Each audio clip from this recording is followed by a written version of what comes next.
కిషాన్ గారు, ప్రకాష్ రెడ్డి గారు మీ దగ్గరికి వస్తాను. ముందు వీళ్ళిద్దరు ఆరోపణలు కాబట్టి వీళ్ళతో మాట్లాడి మీ దగ్గరికి వస్తాను. కిషాన్ గారు క్లియర్గా చెప్తున్నారు, ఇది రొటీన్గా ఇచ్చే నోటీసు, యూనివర్సిటీలకు ఇచ్చాము, చాలా ప్రభుత్వ భూములు ఖాళీగా ఉన్న అన్నిటికి ఇచ్చాము, అది స్వాధీనం చేసుకునేదే కాదు, ఆ ఉద్దేశమే మాకు లేదు అని వాళ్ళు చెప్తున్నారు. మీరు ఏకంగా రంగంలోకి దిగిపోయారు, రియల్ ఎస్టేట్ వ్యాపారం అంటున్నారు, 1000 కోట్ల కుంభకోణం అంటున్నారు. అంటే ప్రతిపక్షం కాబట్టి ఇలాంటి, ముందు నాకు తెలిసి మీరే అనుకుంటా ఈ ఇష్యూని కూడా ఎత్తింది. కళ్యాణ్ గారు, నంబర్ 1, లాలో జనరల్లీ ఏం చూస్తారు అని అంటే, ఏ కేసు అయినా కూడా క్రిమినల్ మోటివ్ చూస్తారు. ఈ ప్రభుత్వానికి క్రిమినల్ ఇంటెంట్ ఏంటిది అని అంటే, ఇవాళ మను స్టూడెంట్సే వాళ్ళే బయటికి వచ్చి ప్రొటెస్టులు చేసి ఇప్పుడే వచ్చి మా వర్కింగ్ ప్రెసిడెంట్ కేటీఆర్ గారిని కూడా కలిసిపోవడం జరిగింది.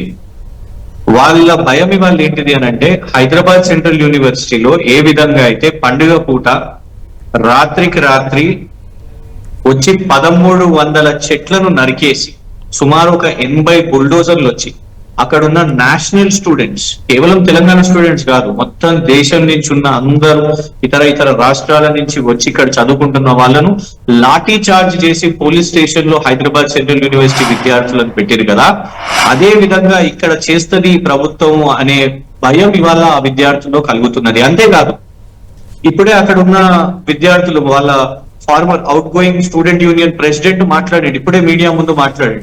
ఆయనకు బెదిరింపు కాళ్ళు వస్తున్నాయంట. ఆయనకు బెదిరింపు కాళ్ళు వచ్చి ఈ సబ్జెక్టు మీద మీరు పోరాటం చేయకండి, మీరు మాట్లాడకండి, నిరసన తెలపకండి అని హెచ్చరిస్తున్నారంట. నీకు రేపు ఉద్యోగం వద్దా, నీ PhD కంప్లీట్ చేసుకోవద్దా, నువ్వు ఎందుకు ఇవన్నిట్లో ఇన్వాల్వ్ అవుతున్నావు, ఆయనకు థ్రెటనింగ్ కాల్స్ వస్తున్నాయి. ఆయన మీడియా ముందు మాట్లాడండి.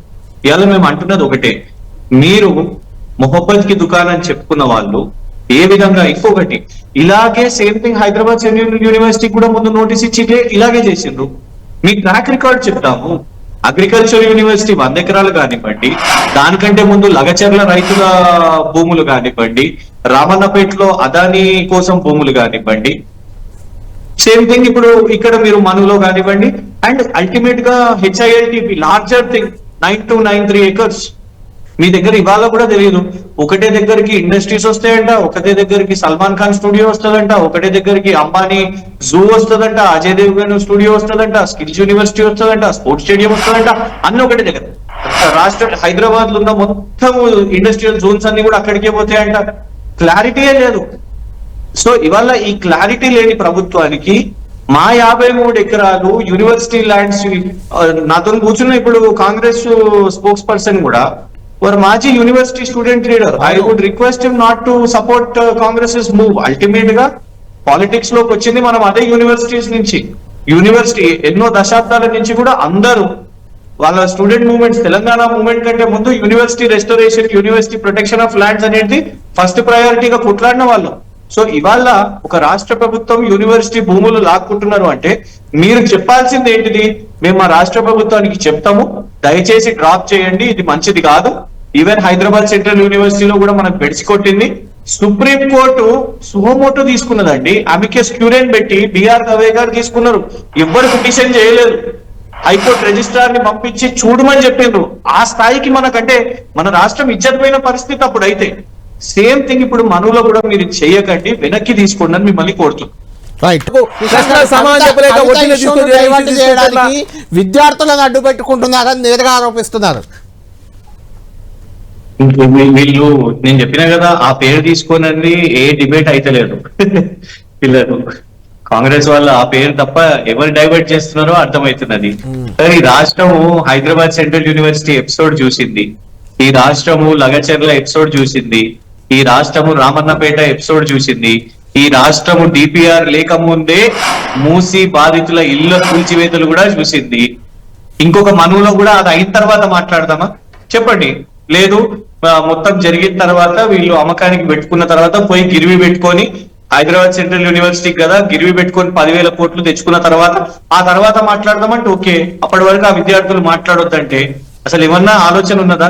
ఒక్కసారి చేస్తే తప్పు, రెండోసారి చేస్తే పొరపాటు, కానీ మూడోసారి చేస్తే నేరం. వీళ్ళు 4-5 సార్లు చేసిరు ఇట్లా ఈ 2 సంవత్సరాల్లోనే. ఇంకొకటి వీళ్ళు ఏం మాట్లాడుతున్నారు, ఉప్పల్ బాగాయత్లో చేసిరు, ఇది చేసిరు. మనం మాట్లాడుతున్నది విశ్వవిద్యాలయాల్లో, విద్యా సంస్థల లోపట ల్యాండ్, అన్యూజ్డ్ ల్యాండ్. అంటే ఒకసారి JNU ఎంత పెద్దగా ఉంటుందో చూడండి, ఒకసారి ఉస్మానియా యూనివర్సిటీ ఎంత పెద్దగా ఉంటుందో చూడండి. ఓపెన్ స్పేసెస్ ఉంటాయి, ఓపెన్ స్పేసెస్ ఉండాలి. ఆ ఓపెన్ స్పేసెస్ గురించి మనం మాట్లాడుతున్నాం. ఇక్కడ 53 ఎకరాలు మీరు ఏం తీసుకుని వద్దాం అనుకుంటారు రేపు చెప్పండి. మన లోపల 53 ఎకరాల లోపు మీరు ఇండస్ట్రీ తెస్తారా, లేకుంటే ఆ సల్మాన్ ఖాన్ అంటారా, లేకుంటే అజయ్ దేవ్ గాన్ అంటారా, లేకపోతే అంబానీకి ఇస్తామని అంటారా? ఎందుకు అసలు? ఇంకొకటి, ఇది ఒక రొటీన్ ప్రాసెస్ అంటే మరి ఇంకా మిగతా విశ్వవిద్యాలయాల్లో కూడా ఇట్లా నోటీసులు వచ్చినాయా? మీరు స్క్రైబ్ ఇవి అవని అంటున్నారు. ఇవాళ మీ ఫ్యాక్ట్ చెక్ ఏమని పెట్టింది? కనీసం అసలు నోటీసుల విషయం మీద కూడా పెట్టలేదు. మీరు స్క్రైబ్ అంటున్నారు, స్క్రైబ్ వల్ల నోటీసులను రివీల్ చేసిండ్రు, ఎక్స్పోజ్ చేసిండ్రు. మీ ఫ్యాక్ట్ చెక్ ఫ్యాక్ట్ పడ్డది, ఇగోండి నోటీస్.